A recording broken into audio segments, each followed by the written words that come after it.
So hello everyone, आज हम discuss करेंगे अबाउट द निमोनिया।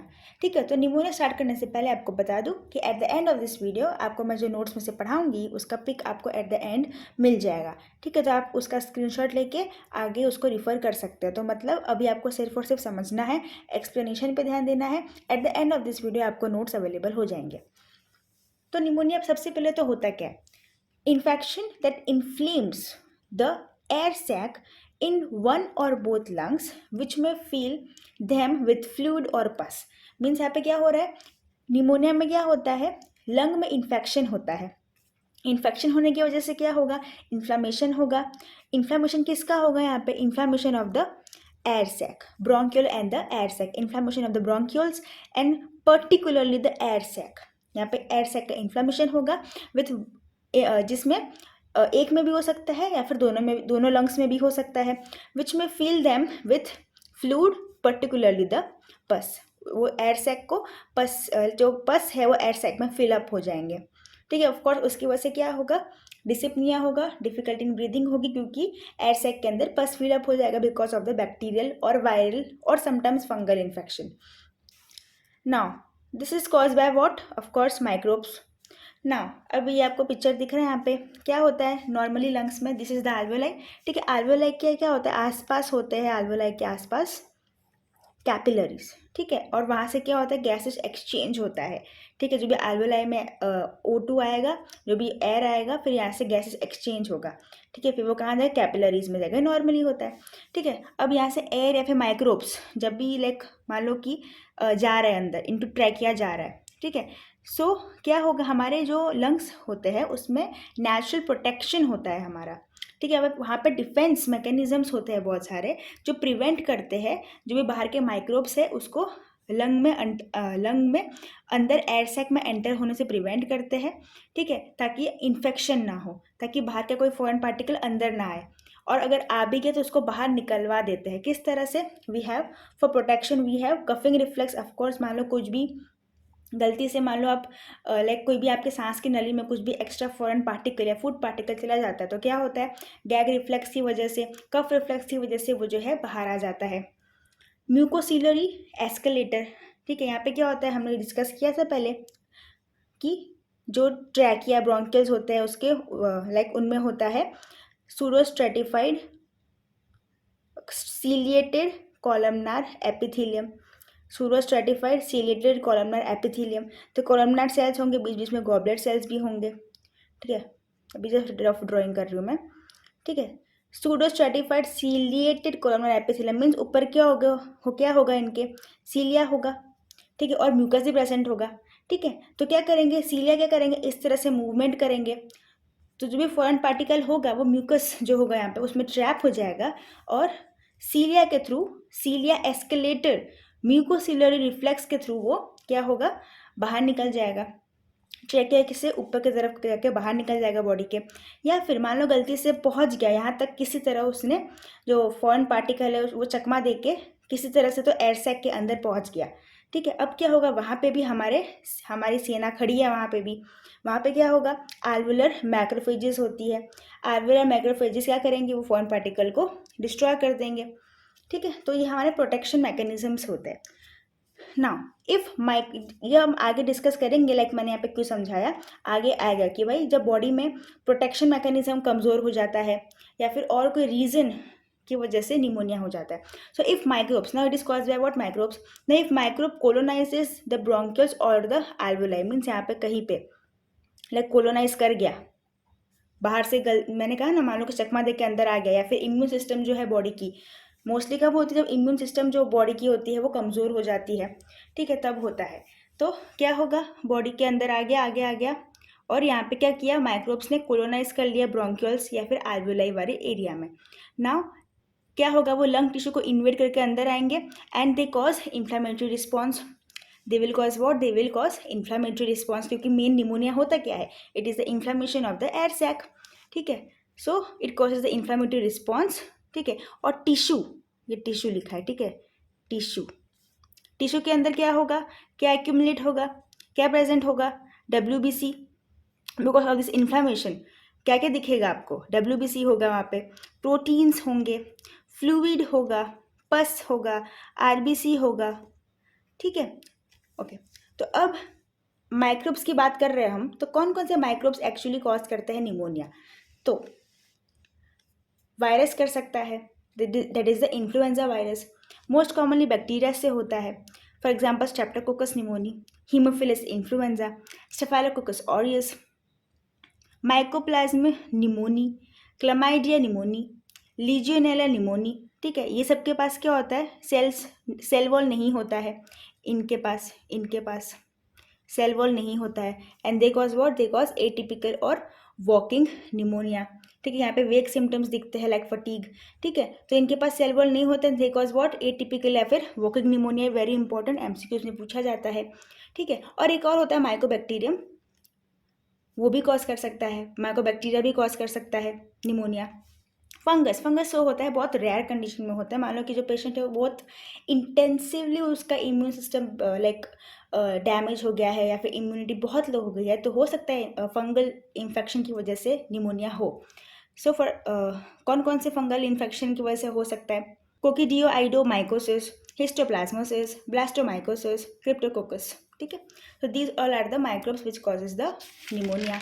अब बात करते हैं about the very important categories of pneumonia, ठीक है। निमोनिया को हमने कैटेगरीज में डिवाइड किया है उसके अलग अलग कॉजेज़ के ऊपर। सो यहाँ पे हमने डिवाइड किया on the basis of the causes कि भाई कैसे हो रहा है, तो निमोनिया के कॉजेज़ के बेसिस पे हमने कैटेगराइज किया डिपेंडेंट ऑन द कॉजेज़, ठीक है। और यहाँ पे ये 5-6 जो है 5-6-7 यहाँ पे हमने डिवाइड किया है on the basis of the location of infection, means कौन से लंग के कौन से पार्ट में इन्फेक्शन है, on the basis of that, ठीक है। सबसे पहले तो on the basis of the causes categories कौन कौन सी है? सबसे पहली नाम के ऊपर से पता चल जाएगा आपको, तो आप नाम याद रख लोगे ना तो भी हो जाएगा, कोई दिक्कत नहीं है। कम्युनिटी एक्वायर्ड निमोनिया, इसमें क्या होगा, पर्सन जो होगा उसके लंग इन्फेक्शन, मीन्स जो लंग है उसमें इन्फेक्शन हो जाएगा बाय द माइक्रोब्स, बिकॉज कहाँ से होगा, आउटसाइड ऑफ हॉस्पिटल और हेल्थ केयर सेटिंग, ठीक है। मतलब कि हॉस्पिटल के बाहर की कोई एरिया है या फिर हेल्थ केयर सेटिंग है, मीन हॉस्पिटल नहीं, यहाँ पे हॉस्पिटल की वजह से, हॉस्पिटल में रहने की वजह से इन्फेक्शन नहीं हुआ है किसकी वजह से, आउटसाइड ऑफ द हॉस्पिटल कहीं पे इन्फेक्शन हुआ है पेशेंट को, ठीक है, या तो फिर हेल्थ केयर सेटिंग पे कहीं पे उनको इन्फेक्शन हुआ है, that is a community acquired pneumonia. अब दूसरा ही आता है क्या, हॉस्पिटल एक्वायर्ड निमोनिया, जिसको हम बोलते हैं नोजोकोमियल निमोनिया भी बोलते हैं इसको, वेरी इंपॉर्टेंट, नोजोकोमियल निमोनिया। इसमें क्या होता है, जो पेशेंट है उसको इन्फेक्शन लगेगा इनसाइड द हॉस्पिटल, ठीक है। कम्युनिटी एक्वायर्ड में क्या था, आउटसाइड द हॉस्पिटल और हेल्थ केयर सेटिंग, यहाँ पे होगा इनसाइड ऑफ अ हॉस्पिटल, ठीक है। और ये जो कंडीशन है ये बहुत सीरियस कंडीशन है, इसमें क्योंकि यहाँ पे सबसे पहले तो ऑफकोर्स पेशेंट जो है, मान लो कि जो पेशेंट है वो हॉस्पिटल में क्यों है, बिकॉज बीमार है, तबीयत खराब है उसकी, ठीक है, he is not feeling good, उसकी वजह से हॉस्पिटल में है, मीन्स ऑलरेडी वो पेशेंट की जो इम्यूनिटी है वो ऑलरेडी पेशेंट की जो है वो लो है, ऑलरेडी लो इम्यूनिटी है उसकी, ठीक है। तो उसकी वजह से उसको इन्फेक्शन हुआ है, और क्योंकि इम्यूनिटी बहुत कम है तो क्या होगा, बहुत जल्दी फास्ट प्रोग्रेस करेगा बॉडी में, बहुत जल्दी एडवांस स्टेज ले लेगा, ठीक है, सिम्टम्स एक्सेस दिखाएगा। और एक और रीज़न है कि क्यों इतना सीरियस है, क्योंकि जो माइक्रोब्स होते हैं हॉस्पिटल में, ऑफ कोर्स हॉस्पिटल में इतने डिसइंफेक्टेंट्स यूज़ होते हैं, ठीक है, हॉस्पिटल को इतना टाइडी रखा जाता है, फिर भी वहाँ पे अगर माइक्रोब्स प्रेजेंट है, फिर भी अगर हॉस्पिटल में रहने की वजह से वो पेशेंट को निमोनिया हो गया, मतलब कि वहाँ पे कौन से माइक्रोब्स होंगे, ऐसे माइक्रोब्स जो एंटीबायोटिक्स से रेजिस्टेंट होंगे। So microbes in the hospitals are more resistant to antibiotics, क्योंकि वो वहाँ पे रह के रेजिस्टेंट हो गए। ऑफकोर्स पेशेंट को अगर हॉस्पिटल में रहने की वजह से निमोनिया हो रहा है, ठीक है, तो वहाँ पे ऑफकोर्स जो माइक्रोब्स होंगे वो स्ट्रांग होंगे, इसलिए वहाँ पे जिंदा बच गए, हॉस्पिटल में वो जिंदा बच गए। So microbes in the hospital are more resistant to antibiotics, और ये बहुत खतरनाक चीज़ है। इसकी वजह से क्या होगा, हम जो पेशेंट को एंटीबायोटिक्स प्रीफर करेंगे वो काम नहीं करेंगी, because the microbes are antibiotic resistant. और एक और सीरियस कंडीशन है यहाँ पे कि they can transmit the resistant gene to the non resistant microbes, मतलब कि मान लो कि ये है माइक्रोब जो who is resistant to antibiotics, यह माइक्रोब जो है एंटीबायोटिक्स से रेजिस्टेंट है। ठीक है, अब क्या करेगा, इसके पास जो जीन्स होगी, जो इसके पास जो जीन्स होगी वो मान लो कि ये है non resistant to antibiotic microbe. ठीक है, ये जो माइक्रोब मैंने ड्रॉ किया ये है नॉन रेजिस्टेंट टू एंटीबायोटिक। ठीक है, तो अब क्या होगा, ये जो माइक्रोब है ना, ये अपना जीन इसमें ट्रांसमिट करके इसको भी क्या बना देगा, ये इसको भी क्या बना देगा, ये इसको भी रेजिस्टेंट टू एंटीबायोटिक्स बना देगा। तो भी इसके एग्जाम्पल में है MRSA, that is the methicillin resistant staphylococcus aureus. ठीक है, तो इसको ट्रीट करना बहुत डिफिकल्ट होता है because it is antibiotic resistant. ठीक है, बट इसमें हम MRSA में वैंकोमाइसिन प्रिस्क्राइब कर सकते हैं पेशेंट को। ठीक है, अब नेक्स्ट टाइप क्या है, that is the ventilator associated pneumonia, that is the VAP। इसमें क्या होता है, it is a subset of hospital acquired pneumonia. इसमें क्या होता है, there is development of pneumonia when the person is connected to the ventilator. ठीक है, जब भी पेशेंट जो है वो वेंटिलेटर से कनेक्टेड है, वेंटिलेटर से कनेक्टेड होने की वजह से होता है निमोनिया। अब ऐसा कैसे हो सकता है, तो देखो कभी कभी क्या होता है, बायोफिल्म जो होता है, biofilm is what, it is sugar plus microbe, that is a biofilm. कभी कभी क्या होता है, बायोफिल्म जो होता है, और जो बायोफिल्म होता है ना, ये लाइक कोई भी स्ट्रक्चर, कोई भी सब्सटेंस, कोई भी थिंग के ऊपर कोट कर सकता है, मतलब कोटेड होता है। ऐसे names is biofilm, bio means living, film मतलब कोई भी चीज़ पे कोट कर लेगा। ठीक है, तो बायोफिल्म क्या होता है, कोई भी जो भी सब्सटेंस होता है उस पर कोट कर लेता है खुद को। ठीक है, तो बायोफिल्म क्या करता है यहाँ पे, it quotes over the endotracheal, it quotes over the endotracheal tube. जो एंडोट्रैकियल ट्यूब होता है उसके आसपास कोटिंग कर लेता है वो। ठीक है, एंड दिस कॉजेज इन्फेक्शन, क्योंकि यहाँ पे क्या होगा, पेशेंट ने क्या लगाया है, वेंटिलेटर पे है वो, ऑफ कोर्स उसकी वजह से क्या होगा, पेशेंट कफ रिफ्लेक्स भी नहीं कर पाएगा। ऑलरेडी यहाँ पे क्या हो रहा है, पेशेंट की जो इम्यूनिटी है ऑफ कोर्स कम है, प्लस कम इम्यूनिटी कम तो है, और क्या क्या है, क्योंकि यहाँ पे उसको वेंटिलेटर पे है वो, तो क्या होगा, वो कफ रिफ्लेक्स भी नहीं कर पाएगा, कफ रिफ्लेक्स भी अच्छे से नहीं कर पाएगा। तो उसकी वजह से क्या होगा, जो माइक्रोब्स होंगे ना उनको बहुत, जो बायोफिल्म जो माइक्रोब्स होंगे ना उनको बहुत ईजिली अंदर जाने का मौका मिल जाएगा, क्योंकि यहाँ पे इम्यूनिटी तो वीक है ही पेशेंट की, साथ साथ ही वो कफ रिफ्लेक्स भी नहीं कर पाएगा। ठीक है, तो बायोफिल्म में जो माइक्रोब्स होंगे, क्योंकि मैंने कहा हमारे जो लंग्स है उस पर हमारे पास डिफेंस मैकेनिज्म होता है, कफ रिफ्लेक्स गैग रिफ्लेक्स के थ्रू बाहर निकल जाती है चीज़ें। ठीक है, बट यहाँ पे क्या हो रहा है, कफ रिफ्लेक्स नहीं हो पाएगा क्योंकि पेशेंट जो है वो वेंटिलेटर पे है। ठीक है, तो उसकी वजह से क्या होगा, जो बायोफिल्म में जो माइक्रोब्स होंगे वो इजीली बॉडी में एंटर कर जाएंगे, लंग्स में एंटर कर जाएंगे, इन्फेक्शन करेंगे and then finally pneumonia cause करेंगे। तो this is the ventilator associated pneumonia. ठीक है, next is the aspiration pneumonia, as the names aspiration, aspiration from the food, drinks और गैस्ट्रिक कंटेंट्स। ठीक है, इसमें क्या होता है कि मान लो कोई भी इंसान जो है वो खाना खा रहा है। ठीक है, अब वो खाना जो है गलती से फूड पाइप की जगह पे विंड पाइप में चला गया। ठीक है, तो अब वहाँ पे क्या होगा, नॉर्मल ह्यूमन बींग में कफ रिफ्लेक्स होगा, गैग रिफ्लेक्स होगा। ठीक है, ताकि वो बाहर निकले। बट कुछ कुछ केसेस में क्या होता है, जो गैग रिफ्लेक्स होता है वो कुछ कुछ लोगों में कॉम्प्रोमाइज हो जाता है, वीकन हो जाता है, as seen in the alcohol abusers, brain injuries, swallowing issues. ठीक है, ऐसे पेशेंट्स में, ऐसे लोगों में क्या होता है, गैग रिफ्लेक्स है वो कॉम्प्रोमाइज़ हो जाता है। इसकी वजह से क्या होगा, वो मान लो जो भी विंड पाइप में जो भी चीज़ें गई है वो बाहर नहीं निकल पाएंगी। ठीक है, अब उसकी वजह से क्या होगा, infection can occur inside the respiratory units. Of course जो भी खाना है, ठीक है, तो ज़रूरी नहीं है कि वो पूरा स्टेराइल ही हो सकता है कोई माइक्रोब हो उसमें, तो वो अंदर जाके क्या कर सकते हैं, इन्फेक्शन कॉज कर सकते हैं एंड दिस में लीड टू व्हाट, निमोनिया। ठीक है, अब कैटेगराइज करेंगे हम on the basis of location of the infection, means lung में कहाँ पे लोकेशन, कौन से लोकेशन में दिक्कत है उसके बेसिस पे हम कैटेगराइज करेंगे। तो पहला है ब्रोंको निमोनिया। ठीक है, this is the 5th one category में, पर यहाँ पे हमने 1 स्टार लिखा है कि इसके बेसिस पे 1 स्टार। ठीक है, ये 2 स्टार, ये 3 star. So first is the bronchopneumonia. इसमें क्या होगा, इन्फेक्शन जो होगा it occurs throughout the lungs. Infection जो है थ्रू आउट लंग, पूरे लंग में जो है इन्फेक्शन फैला हुआ होगा, involving the of course bronchioles alveoli. ठीक है, तो infection occurring throughout the lungs, that is the bronchopneumonia. Second, it is the atypical or interstitial pneumonia. As the name is interstitial pneumonia, infection is outside the alveoli, that is in the interstitium. ठीक है, ये क्या है, ये alveoli है.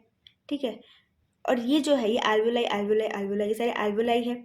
इनके बीच में जो एरिया है that is the interstitial area, वहाँ पे इन्फेक्शन हुआ है तो उसे हम क्या बोलेंगे, एटिपिकल निमोनिया या फिर interstitial pneumonia.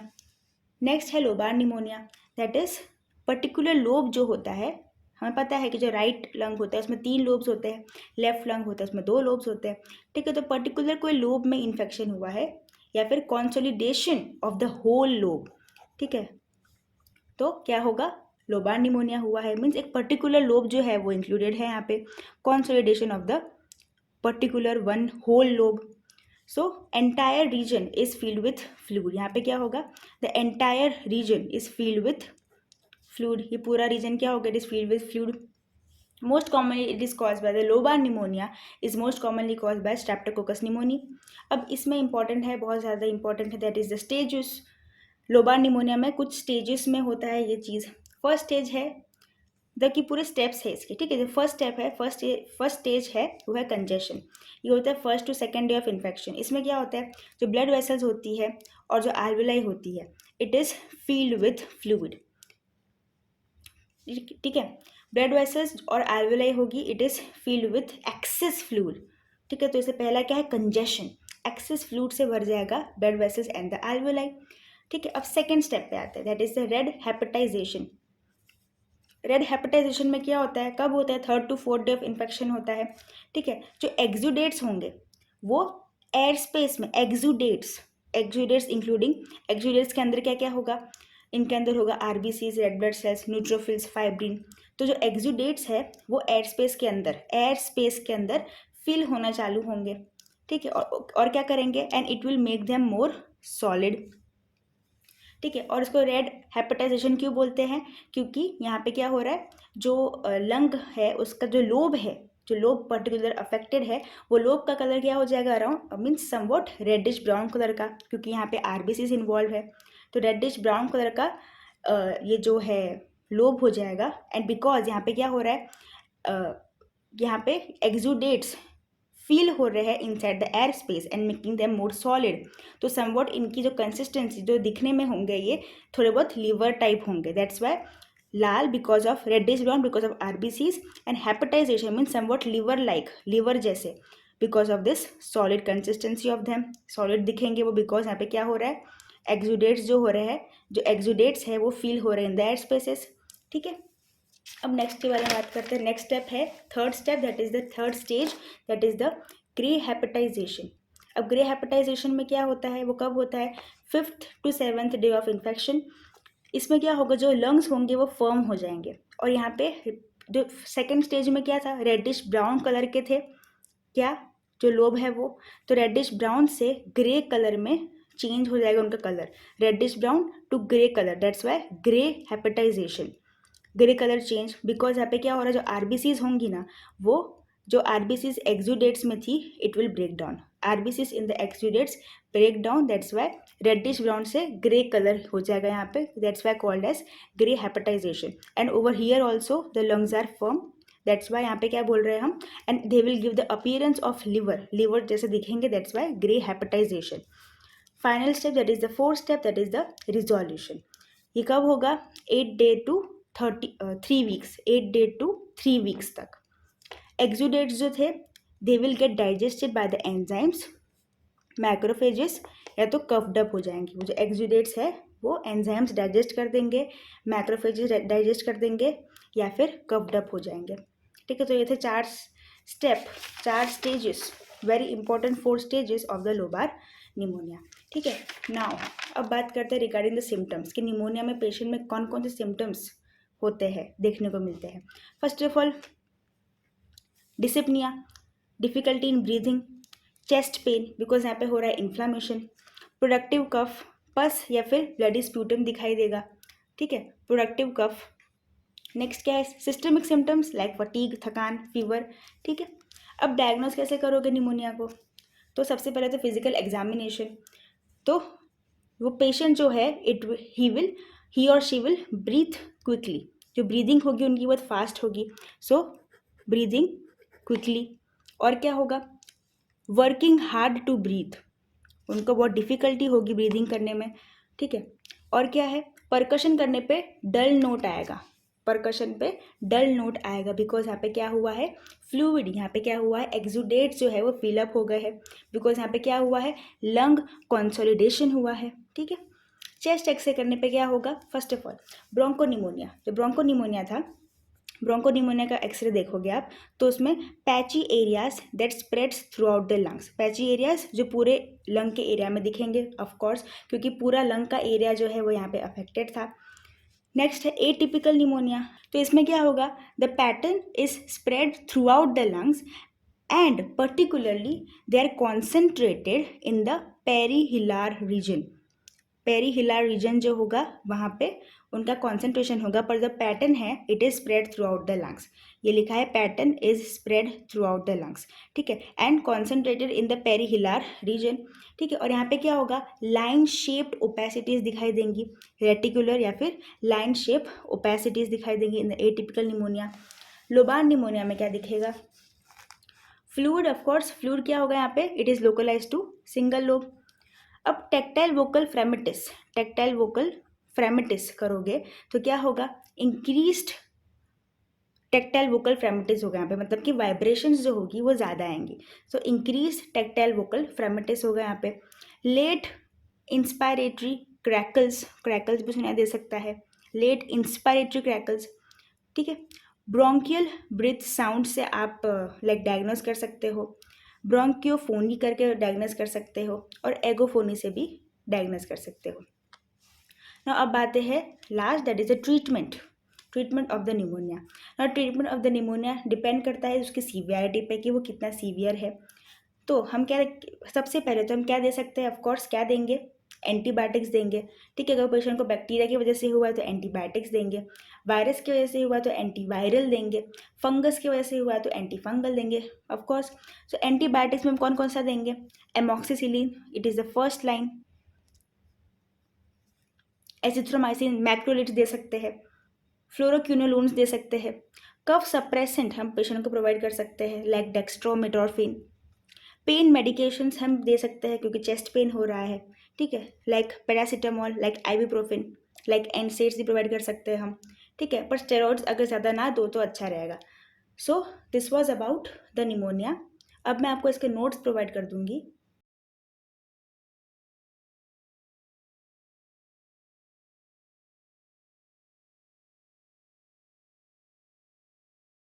So I hope you found this video helpful.